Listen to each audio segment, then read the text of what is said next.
Stop pretending. That's the thought that inevitably comes to mind after making any small step of progress in any direction. All my life I felt inadequate, as if everyone had life figured out except for me. I don't know where or when it began exactly, but this inadequacy permeated every inch of my life for my entire life. In academics, athletics, music, making friends, it just felt like everyone else did it better. Which was true. I wasn't as good because I didn't try. I was too scared to try, because if I tried, there was a good chance that I'd fail. And that fear of failure developed into a terrible case of perfectionism. If I didn't think I could be good at something right away, I didn't do it. Of course, there were times where others convinced me to step out of my comfort zone, and I was able to have a good time despite my lack of proficiency. It was okay, because it wasn't my idea. I wasn't responsible for this situation, so why should I feel bad for not being great? I shouldn't either way, but that's what I thought at the time. Problems arose when I decided that I wanted to do something. I had a responsibility to be good at it, or else I considered myself a failure. If I wasn't on a similar echelon with the best of my peers, then what was the point of anything? Unhealthy as this mindset is, you'd think it would still propel me into the top ranks, working hard to meet the made-up expectations in my head. It kind of did, to a point.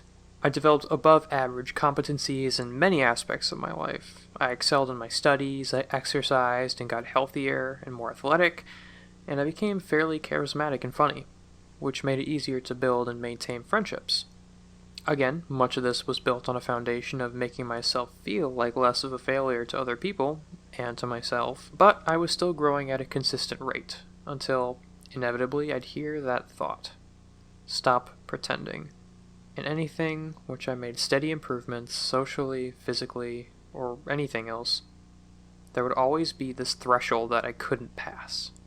Sometimes it came sooner, sometimes it came later, but every time it would tell me, stop pretending that you can do this. Do you see these other people? They're amazing.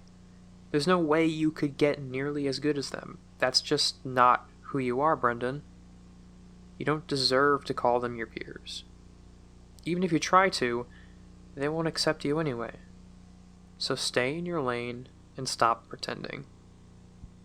This thought usually came after I did something I perceived as a failure, and it scared me out of trying again.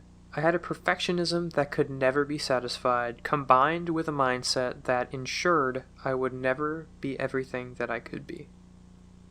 It was like driving on the freeway, constantly accelerating until you're almost at the speed limit, and then braking to a complete stop, then reversing a bit, then speeding up again, then stopping again, then, after a while, pulling over and getting sad watching the other cars zoom past you. This loop kept me paralyzed for a very long time. I made lots of art, but never pushed the boundaries.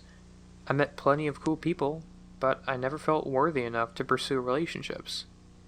I graduated from college, but with no real plans or aspirations. My feelings of inadequacy shamed me from going too far, and my perfectionism shamed me for not going far enough. For years, I've wanted to build this channel into something that could inspire millions of people to release their creativity into the world, but I thought every video had to be perfect or it wasn't worth sharing. And then the influence and fame of other YouTubers scared me from taking this seriously, because who am I next to them? Now I'm 24 years old and still living with my parents, as I work a part-time retail job to support myself as I make unsubstantial progress in my art career and my life because of the belief that I'm just pretending. But as it turns out, I was just pretending. All my life I've chosen to listen to the voice that told me I'm a failure who needs to stop pretending. All the while there was another voice telling me to stop pretending that I'm a failure. The only difference between me and the other successful artists and entertainers is that they never pretended that they were inherently inferior to everyone else. I imagine how it feels to remove that arbitrary limiter of self-sabotage.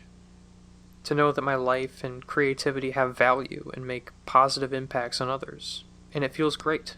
I'm still fairly new to this image of myself, and I definitely relapse sometimes. I had to keep myself from perfectionizing this script for this video or I would never get it out. But I can feel it working within me, changing my thoughts and attitudes about nearly everything. It's hard to continually persist in this new reality sometimes, but I know that it's worth the discipline. So why did I write this? I wanted to remember where I came from, because it'll taste that much sweeter when I'm able to look back at today from the life of my dreams. Consider this me calling my shot. But I also want everyone else who might empathize with how I felt about myself to know that, just like me, you deserve to live, and your creativity has value. Stop pretending to be less than you are, or no one will ever know who the real you was.